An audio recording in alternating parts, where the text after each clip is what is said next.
Assalamualaikum warahmatullahi wabarakatuh. Di video ini kita akan membahas sejarah tentang Perang Diponegoro. Sebelum kita masuk ke sejarahnya, kita terlebih dahulu mengetahui pengertian dari Perang Diponegoro. Perang Diponegoro, atau bisa disebut juga dengan Perang Jawa, adalah perlawanan yang dilakukan oleh Pangeran Diponegoro melawan penjajah Belanda. Itulah kenapa perang ini disebut dengan Perang Diponegoro. Pangeran Diponegoro lahir pada 11 November 1785 di Yogyakarta dengan nama Raden Mas Ontowiryo, yang merupakan anak dari Sri Sultan Hamengkubuwono III.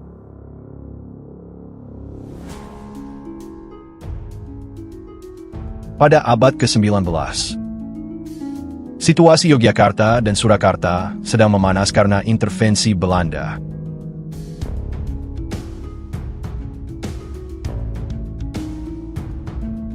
Kematian Sultan Hamengkubuwono I pada 24 Maret 1792 membuka kesempatan Belanda untuk intervensi terhadap kesultanan.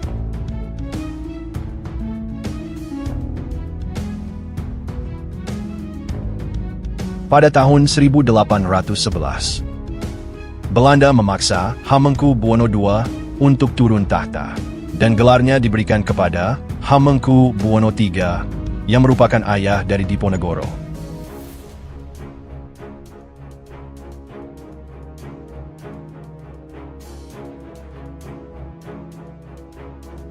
Intervensi yang Belanda lakukan ada pergeseran budaya yang tidak sesuai dengan budaya orang-orang Jawa, dan kesejahteraan rakyat yang memudar karena adanya kerja paksa.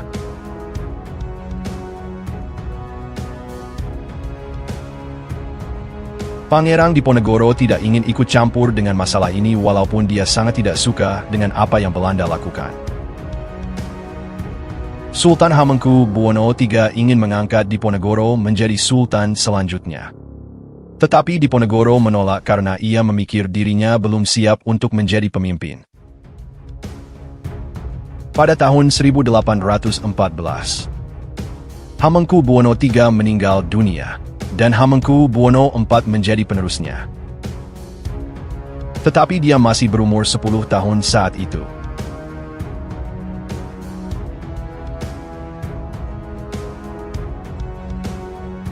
Seperti biasa, jika ada pemimpin muda yang tidak tahu dengan kepemimpinan atau kepemerintahan, maka itu adalah kesempatan emas untuk melakukan intervensi yang lebih dalam. Intervensi yang Belanda lakukan adalah Belanda ikut campur dengan masalah internal, lalu ada penderitaan rakyat karena banyaknya pajak yang dilakukan Belanda. Dan yang paling parah, Belanda menancapkan palang-palang untuk jalan kereta api di atas makam leluhur. Pangeran Diponegoro yang sudah tidak tahan lagi, akhirnya dia turun tangan dalam masalah ini, yaitu perlawanan. Dia mengganti palang-palang yang ditancapkan menjadi tombak, sebagai deklarasi perang melawan Belanda. Perang terjadi pada tahun 20 Juli 1825. Pasukan Belanda pergi ke Tegalrejo untuk menangkap Diponegoro. Belanda memang berhasil membumi hanguskan Tegalrejo tetapi gagal untuk menangkap Diponegoro. Diponegoro yang berhasil kabur, sekarang menyusun rencana baru. Rencananya adalah menyerang Yogyakarta dengan cara mengepung dan mencegat pasukan Belanda yang berada di luar agar tidak ada bantuan. Lalu Diponegoro memutuskan untuk meminta bantuan seperti ulama untuk melawan Belanda. Setelah itu memilah mana bangsawan yang kawan dan yang lawan. Dan yang terakhir, membagi wilayah perang dan pertahanan. Dalam perang ini, Pangeran Diponegoro memimpin langsung perang dengan Sentot Prawirdorejo dan Kiai Mojo sebagai pendampingnya.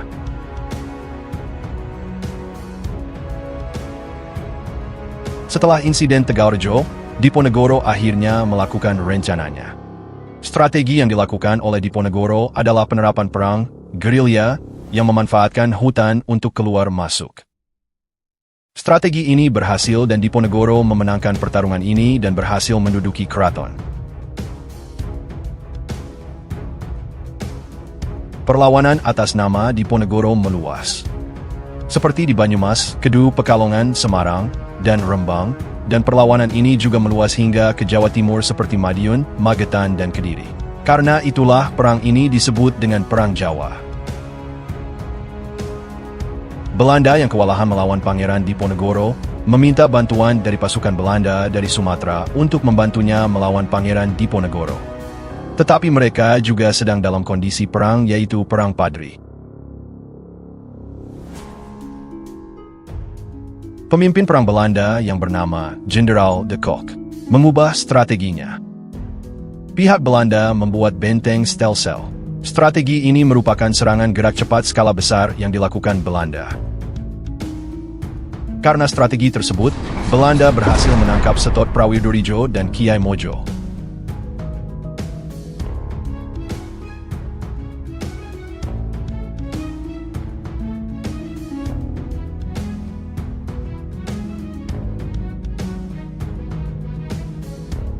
Dalam kondisi ini, Belanda menawarkan genjatan senjata terhadap Pangeran Diponegoro. Awalnya Diponegoro menolak tawaran tersebut, namun, untuk membebaskan sekutunya, Diponegoro menerima tawarannya.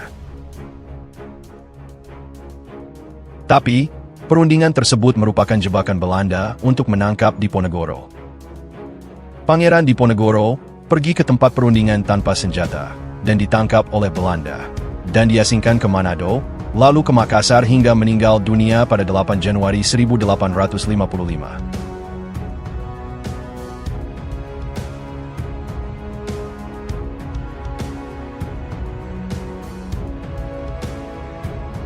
Sebagai salah satu perang perlawanan besar terhadap Belanda, Perang Diponegoro atau Perang Jawa. Perang ini mendampakkan 200.000 korban jiwa, diantaranya 7.000 pribumi dan 8.000 Belanda. Kekalahan Pangeran Diponegoro memperketat kekuasaan Belanda atas Pulau Jawa, yang membuat para raja tunduk di bawah kekuasaan Belanda. Namun, perang ini menguras sumber daya Belanda, seperti pasukan dan keuangan, sehingga pemerintahan Belanda memiliki krisis keuangan. Nah, udah paham tentang Perang Diponegoro kan? Terima kasih telah menonton video ini. Saya harap video ini dapat membantu Anda dalam memahami Perang Diponegoro.